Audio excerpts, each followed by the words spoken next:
I can make this rubbish sense charger into a really, really good one. We all make mistakes. I bought this, it's a dual sense charger. The idea is good. You got your sense controller, it's sat in that side there with a magnetic connection.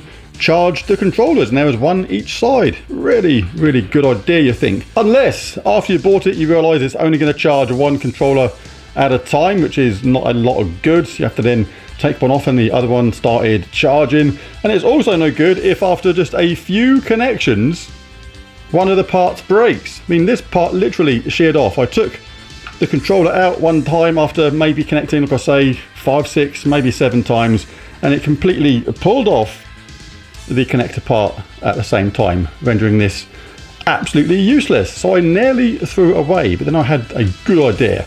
Now, I've been using these magnetic charge cables for quite some time now. They plug into a USB, and the magnetic connector here is kind of the same as the idea of that sense controller. It literally just connects onto that magnetically and charges the controller. So what I'm going to do is use this base, which is now going to be made useful.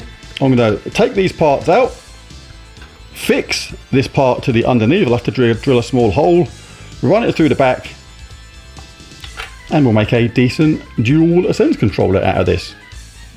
Right, the first thing I need to do is take this thing apart. So looking at the back here, I'm guessing there's going to be screws behind these pads, and yes there is. Next stage, take out the screws.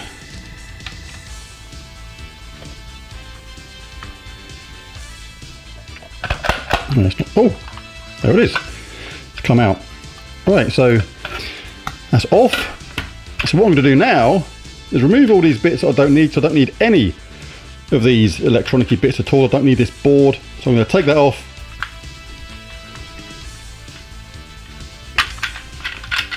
Right, don't care about tearing this off of there because that's crap anyway. I wonder if I can use these little spring arms. I might actually reuse these parts here because that's actually quite useful, because the way it moves slightly when you connect it in again.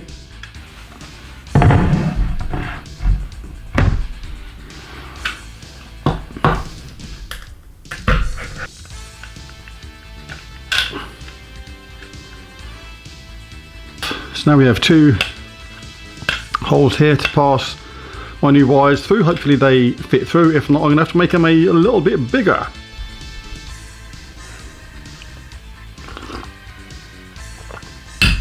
You can actually see that the magnetic connector I want to use doesn't actually pass through there, which I obviously need it to do. So I'm going to have to make that a little bit bigger.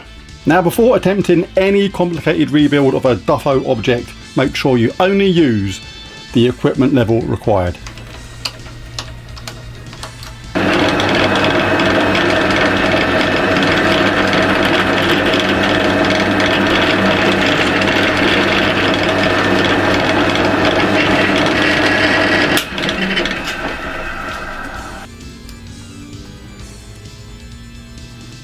Oh, absolutely perfecto. Doesn't go through cleanly. You have to give it a little bit of a shove, which is absolutely perfect.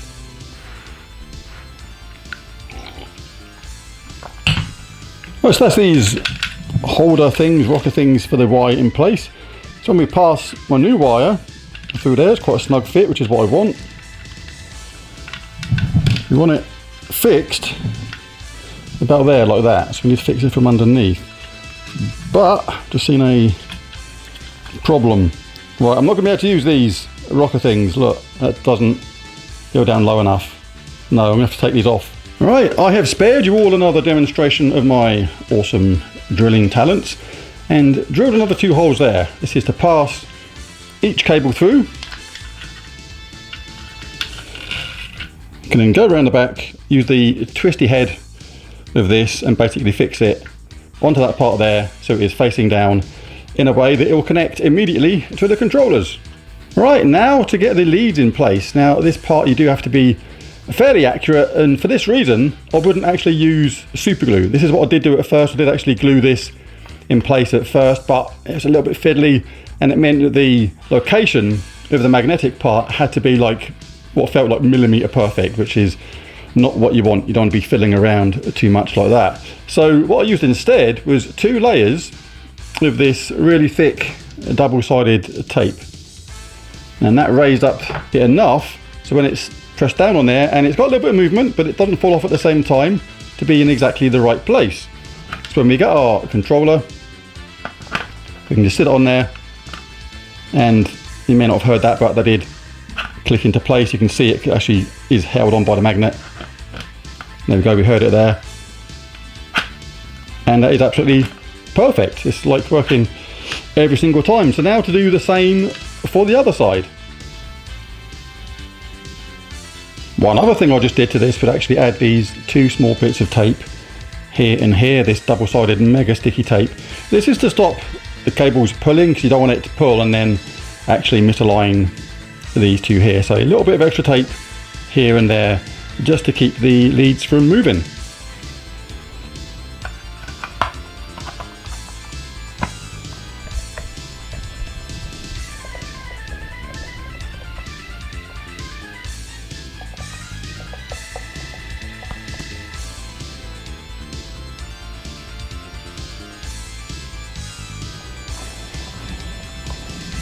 And there it is. Let's go check it out.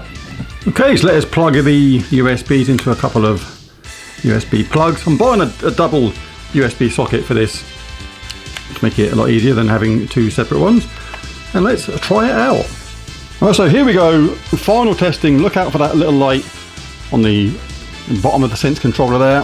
There's the first one. And we can see the light comes on.